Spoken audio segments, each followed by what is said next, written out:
but we can all have a cold beverage after. Compliments of Tractor Brewing. But yeah, come on, maybe come on around here. Okay, so we're here to talk about a lot of things Wells Park. And when I say the park, actually I'm referring to the neighborhood and surrounding environment. And we also are joined by a number of guests. So I'm just going to give an overview and we're going to kind of walk through exactly what this is. But our Councilor Benton was key to this project in a lot of ways. The city council for this area, he can't make it, something came up, but I just want to acknowledge him straight up front for putting together the resolution to really coordinate everyone, and the Good Neighbor Agreement with HopeWorks, again, just facilitating that, and then also working with our city team on actually getting something real. And what's great about today is we are announcing very real, tangible improvements to the tune of $4 million that we're investing in the Wells Park neighborhood area. This is part of a broader effort that my administration has done to invest in our historic neighborhoods that have been historically underinvested. So you've seen us out in the International District talking about the lights we're adding and the multiple neighborhoods that we added ADA compliance on. You've seen us out in Bareilles doing the same thing. You've seen us around Old Town doing the same thing. And you've even seen us in the Southwest Mesa also talking about lighting, talking about pedestrian safety improvements. And now it is Wells Park neighborhood. It's your turn. And so we're very excited because thanks to the hard work of a lot of folks who are going to speak, we have been hearing for decades, why are we not investing in Wells Park? Why is Wells Park forgotten when it comes to all these amazing neighborhood improvements? And so we are starting to reverse that trend. So thanks to different things like bond issues, stimulus funding, all sorts of funding streams, if you're curious, we can tell you about. But we've got $4 million coming right here to Wells Park. So that means 52 new streetlights at cost of over about $1 million. It means $3 million in ADA disability sidewalk upgrades. This has been a major issue for walkability and also for pedestrian safety. We also know that these are improvements that have, they've been desperately needed for decades. So unfortunately, it's taken a long time, but fortunately, we're now getting to some of them. And we did this in a process with some of our architecture firms, our engineering folks, to figure out some details like which intersection should get which curb ramps, etc. But we found over 100 that are going to get improvements and upgrades. And we're also fixing some deficiencies in terms of where local community members just said, look, we need fill in the blank fixed here. And so we're able to honor that. So our investment in partnership in the Wells Park neighborhood is ongoing. This is part of an ongoing effort. And this is all part of a neighborhood report that we're publishing today. So you can read about all the details online and on the internet. And we're going to hear from one of our neighborhood leaders in just a moment. But we try to do that as best as we can, obviously in step with the businesses and the neighborhood folks who actually live here. So a couple of other things just to highlight. Remember, we bought the Walker property. So as the crow flies, I think it's kind of that way. And it's a 2.2 acre spot, and it's right next to our Wells Park Community Center. The next thing we're going to be announcing is what we're going to do with that. And we still got to figure it out with the neighborhoods and with the businesses. But I want to remind everyone that it is purchased and protected to be a community asset no matter what it becomes. And no, that is not slated for a shelter. It is slated for general community space and use. So more on that when we get to it, but there is funding in the upcoming GO bond to develop that. So think of that as like 2022. This is about 2021. And this also includes a bunch of new streetlights, which we know is key to pedestrian safety, in general to safety, and also, of course, traffic safety. So this also is part of what we've been doing. Look, we know this is a corridor for homeless services and unsheltered services. I mean, we know that that's the case. So we're continuing to try and work on that. It is an ongoing effort. We work with HopeWorks, we work with Healthcare for the Homeless, and we basically problem solve. We know there's more that needs to be done, but I know that had we not been doing what we've been doing with respect to at least cleaning Coronado Park, at least trying to make sure there's a shuttle for the homeless, at least making sure that we're trying to follow the Good Neighbor agreements with our vendors. Had we not been doing that last year, there would be an explosion of homelessness and unsheltered in Wells Park. So I do want to say that as bad as it is nothing. I mean, I literally cannot imagine the bad shape our city would have been in had we not put in all that effort during the pandemic. So a credit to all the nonprofit groups who helped us do that. Okay, so more on those details. So to start with, we're going to hear from the Neighborhood Association President, among other titles, I'm sure, Doreen McKnight. Doreen? Good afternoon. My name is Doreen McKnight. I'm the president of the Wells Park Neighborhood Association, and I think, just as the mayor insinuated, Wells Park and investments here are, I think, really important for the city, the businesses here, and the residents. Wells Park is really, truly the gateway to downtown. We know that people come from all over the city via the freeway and use these routes through Wells Park to get to downtown for recreation and employment. And any improvements in this area, I think, will be reverberated throughout the downtown core. Improvements like sidewalks and lighting that have been needed for a long time will benefit the businesses as well as the pedestrians and make it safer for everyone. We know there's a lot of pedestrian traffic in this neighborhood, and we are very grateful to the city for funding this.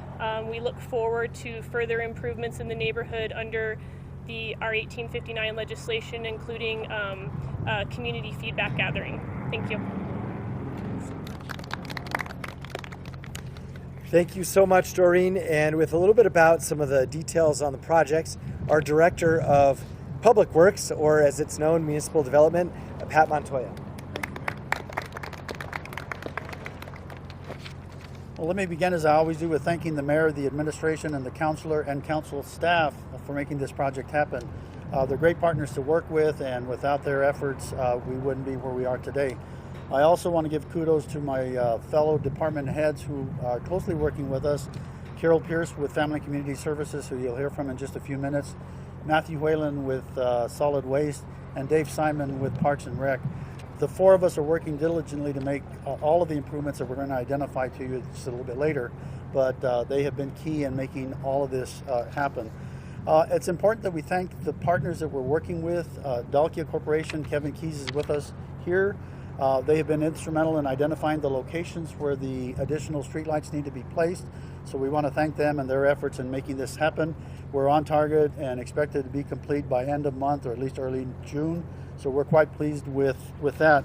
As the mayor mentioned, we're installing 52 new lights within the boundaries of 4th Street to the rail yards and just a little north of Lomas up to I-40. I also want to thank the engineering firm that we're working with, and Paula Dodge Kwan, one of the DMD employees who is our division manager and is key in making this project happen when it comes to ADA compliant and how we make those improvements as well. The business owners, we're here with Tractor Brewing. They're key in making sure that this project is moving forward, and all of the surrounding businesses within the Wells Park neighborhood.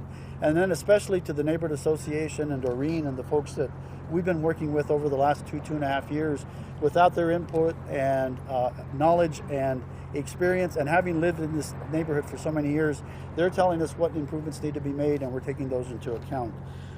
Phase one, there are two phases to this project. Just very quickly, the 52 new streetlights are being installed as we speak.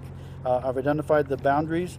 Phase two is a little more important and probably much more detailed. Once we get all of the funding secured, we have a little over $3.5 million to start with. But let me just point out a couple of things. 84% of the curb ramps are not ADA compliant right now. So about 117 of those ramps need to be replaced at some point in time.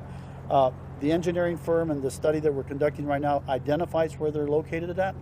It is our intent to improve as many of those as we possibly can with the funding that we have available today and future funding that comes out of the GO program and any other funding sources that might come through from state capital. And then 95% of the drive ramps, or about 352, are non-compliant. It's important that we get those repaired as quickly as possible. And then the one most important thing I think to just highlight is that we almost have 6,000 feet of sidewalk that are non-compliant. So as you walk through the neighborhood, there are areas where the sidewalks are either folding or buckling, or there is no sidewalk whatsoever, or they're cracked beyond repair. We hope to get as many of those, the 6,000 feet repaired as we possibly can. And then another 10,000 just gaps within the sidewalks that are also part of this project. So with that in mind, again, I just want to thank Mayor Keller and the administration for their support throughout this project and our partners in making this happen. So with that, Mayor, back to you. Okay, and then a little bit on, remember there's a good neighbor agreement that we facilitate, really. It's actually between one of our contractors, Hope Works, who does our day shelter, and the neighborhood. But the city has really helped navigate that and tries to work with both parties to make sure it works. And the woman who does that, among many, many things, our Director of Family Community Services, Carol Pierce. Thank you so much, Mayor, and thank you, Director Montoya. I think as Director Montoya talked about all the people involved, including our neighbors, the businesses, and the many departments, along with the mayor, it really exemplifies the one Albuquerque spirit which is what we love about our community. So the Family and Community Services Department has worked to support the Good Neighbor Agreement, and I'm really proud to say it's the first one that we've implemented here in our city. I think it's a model for many agreements to come, and it's really helped us really solidify the outside lighting that Director Montoya talked about and the sidewalk upgrades. We also want to talk about cleaning sidewalks as a piece of this process, including needle pickup that's needed. Also, we have outreach providers that are working with people, sometimes our unhoused neighbors who are needing to get connected to services or seeing what's their next step. We have a street sweepers program that works, and you can often see them here in the Wells Park area. They're going to clean up sidewalks and right-of-way in the Wells Park area. We have a sharps container. We have it at our Wells Park Community Center and other locations, and we do ongoing training for our staff on needle pickup. We worked with our Wells Park neighbors to identify the locations for portable toilets. It was really important during the pandemic, and that continues to be a really important asset here in our community as we move through the pandemic over the last 15 months. I think what's really important, we have a group of departments, we get together on a weekly basis to coordinate, to talk, and to look at some of the needs in Wells Park. We talk about our unhoused neighbors and the connection to services and how we can all work together to accomplish important tasks here in the Wells Park area. I think where we're really excited, in our department, we spend about $29 million, and that is in social service contracts with our partners like HopeWorks, Street Safe, a variety of partners to really provide that safety net that is so important for our community. We're very excited in that you can't do social services without really talking about housing. And in our next year budget, this next coming fiscal year in 22, we're investing about $15 million in new housing, the acquisition of housing, rehabilitation, a really important step in our community. And I will say over the last many years, we've had about a 40% increase in funding for housing. So what's really important is that we're coming together as housed neighbors and unhoused neighbors to work together in that one Albuquerque spirit. And I really want to do a big shout out to our Wells Park neighbors. I've seen their passion firsthand to make sure that we all care for each other and we can come up with working solutions. So really want to thank them and my fellow departments. Thank you. Okay, I think what we're going to do is now transition just to our private sector folks, our business partners, and then we'll wrap it up. And I would just say a couple of things. You know, if you haven't noticed, Wells Park is also an amazing place to come check out. So there are really good restaurants that a lot of people don't know about yet. There's really good breweries, and there's actually more to come. So remember, NBC Universal Studios, they're a year late because of the pandemic, but they're going to be moving 250 film jobs just 2 streets over. And the old Cosmos building has been bought and is being rehabbed as part of a job creation project as well. So there's a lot going on down here. And the city's right with them. Our Parks and Rec department is right there. Our Senior Affairs department is right down the street. So, you know, the city of Albuquerque has a lot of facilities in here as well, too. So as part of the community, let me bring up Skydevor and Frank Holloway for some remarks. Thank you so much, Mayor Keller, and thank you also to Councilor Benton, who is not here. I'm Skydevor, the co-owner of Tractor Brewing Company and Troubled Minds Distilling.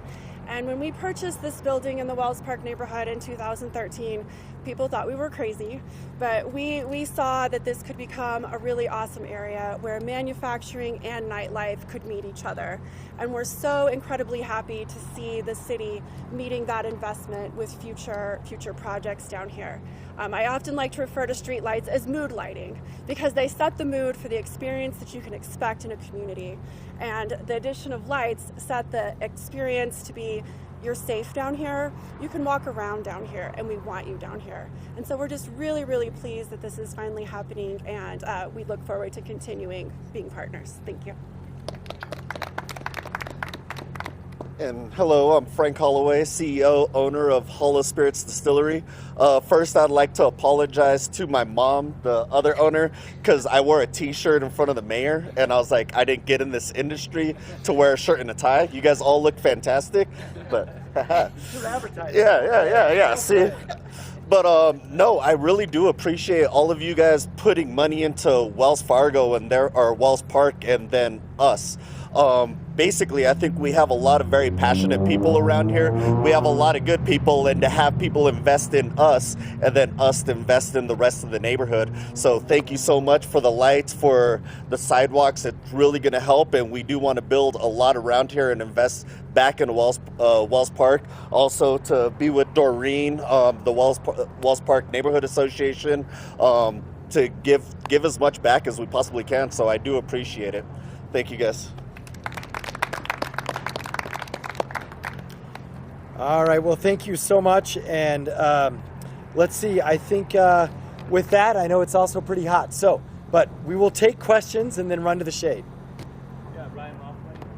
Real quick, Mayor Keller, you had said, and I know Coronado Park is an ongoing project to make it safe. You had said there's only so much the city can do until the Gateway Center is really up and running, because that's going to be the big mover and shaker that's going to make a real impact for the businesses down here. What will this investment do in terms of the homeless problem and what businesses are experiencing that comes with that? Well, this will probably work on two things. Number one, the added lighting helps everyone, literally, whether it's drivers, businesses, pedestrians, and even the unsheltered who are trying to walk to different services.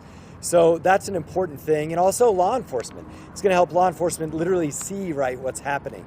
And so that's an important part for everyone. And the other piece is, just down the street, we have 40 new units of supportive housing coming in. And then we have another 200 slated to be built. So it's the Gateway Center plus that, plus the other improvements that we're making. So I do know this. I mean, if I think about what Coronado Park looked like before I started, it does look better. It still needs a lot of work. There's no doubt. But again, given the fact that unsheltered is on the rise everywhere in the country and in Albuquerque, I am grateful that actually we've held the line, and that's important. We haven't lost a whole lot of ground, whereas most communities have. You're right. Mayor, with the purchase of the Gibson Medical Center, are you now in a position to guarantee that Coronado Park will remain a park in its entirety as long as you're in charge? One thing I've learned is to never guarantee anything. So you just don't get that when you have a government that includes an elected city council. It includes neighborhoods who have opinions. The mayor is, for better or worse, far from, the monarch. So, but I do believe it will help. That's the whole point of doing it. And it does need to get up and running, the Gibson Medical Center. And, we're looking at the fall or winter for that to really start having an impact. And so the whole point of doing it is that it's going to help unsheltered and homeless issues all over the city. And so that's why we're doing it. And that's also why I need a second term to make sure that happens. Any other questions? All right. I know there were some other topics. That's cool, but let's do it in the shade. Yeah. Thanks.